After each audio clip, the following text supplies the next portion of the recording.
I think Thundarr was the beginning of something that was happening in entertainment in general. The whole sword and sorcery, science fiction, fantasy thing that was happening at the time.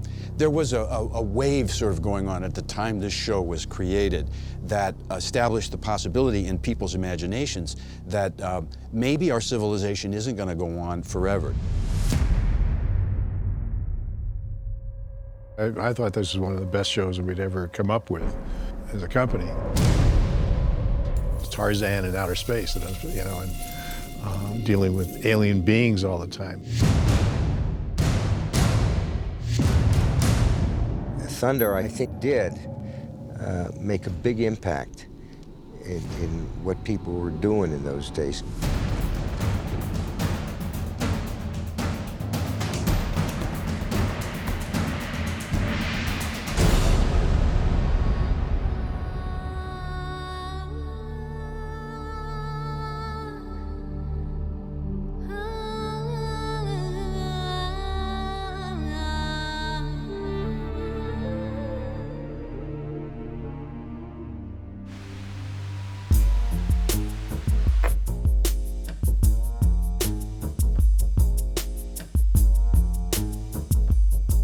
I like Thundarr. It was a fun cartoon for me to watch, and I grew up on Saturday morning cartoons, so that was always an important part of my life. As a kid, I was watching, you know, always excited to see what was happening on as far as animated shows are concerned, and even as an adult. When we started our own studio, we took the Hanna-Barbera method. When they started Hanna-Barbera, they split their responsibilities, and Bill took the production side, and Joe continued with the creative side of developing the stories, the characters, and so forth.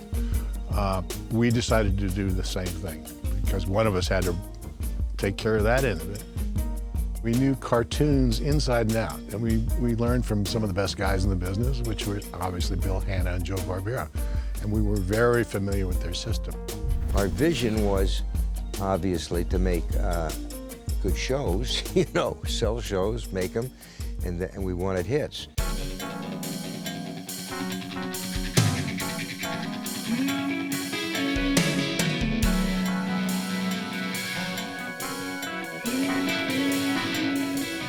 It was a really interesting time when they formed their studio and they started to produce animation because there was a lot of changes that were going on. There was changes going on as far as just how animation can be utilized in broadcast television.